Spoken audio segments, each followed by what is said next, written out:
On July 20, 1969, the world held its breath. Grainy black and white image flickered on television screens.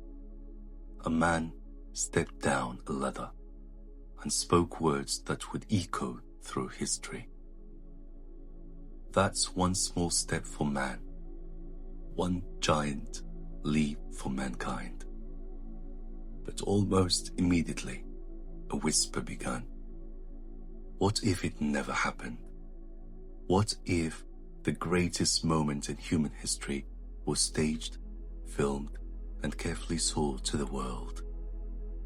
For more than 50 years, this question has refused to die. This is not just a story about the moon. It's a story about doubt, power, and why humans sometimes distrust the truth. The year was 1969. The Cold War was raging.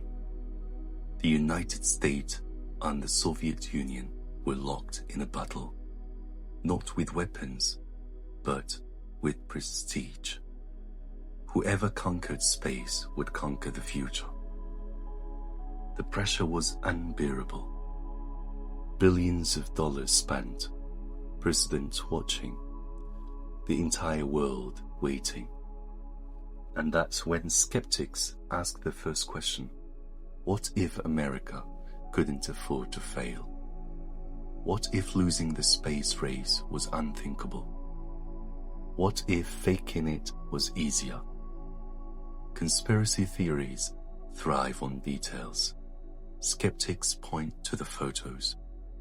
Why do shadows fall in different directions?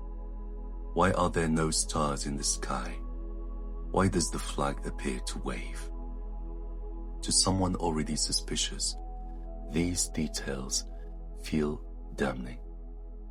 The moon landing begins to look less like history and more like a movie set. And the idea spreads. Stanley Kubrick filmed it. NASA lied. The footage was staged. Once doubt enters the mind, every detail becomes suspicious. Humans trust their eyes, but what happens when technology is misunderstood? The cameras used on the moon were primitive by today's standards. Bright sunlight erased stars from view. Low gravity made movement strange. The flag moved because of momentum.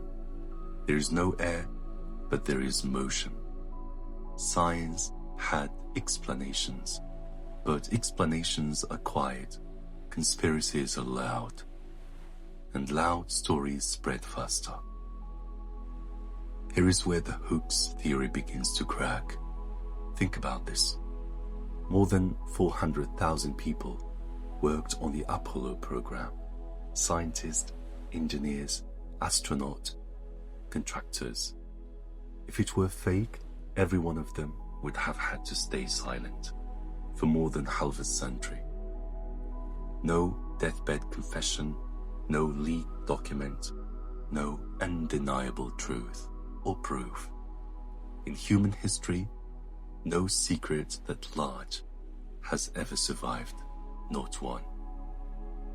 Now, consider the most uncomfortable fact for conspiracy theories.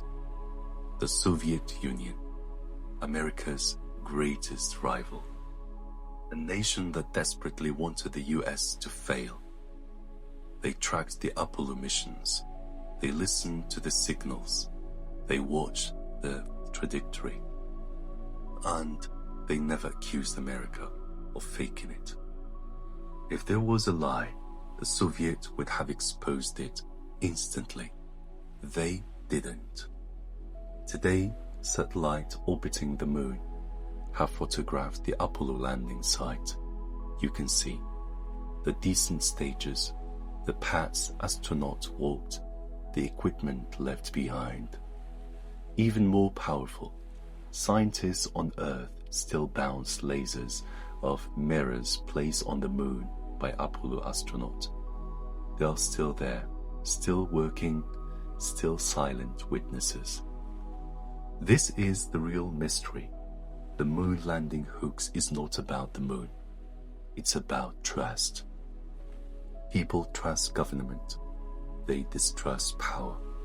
They distrust official stories, especially big ones. In a world full of lies, even the truth starts to look suspicious. And the bigger the achievement, the harder it is to believe. Here is the greatest irony. The moon landing was harder to fake than to actually do. Creating a flawless hoax would have required perfect physics, perfect coordination, perfect silence.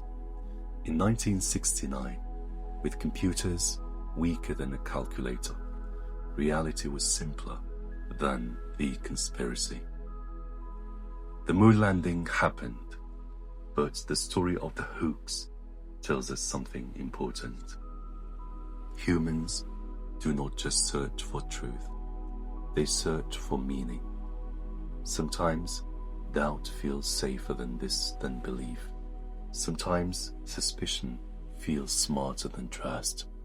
And sometimes the real mystery is not whether we went to the moon, but why we struggle to believe that we could. And remember, question everything, but don't forget to follow the evidence all the way to the end.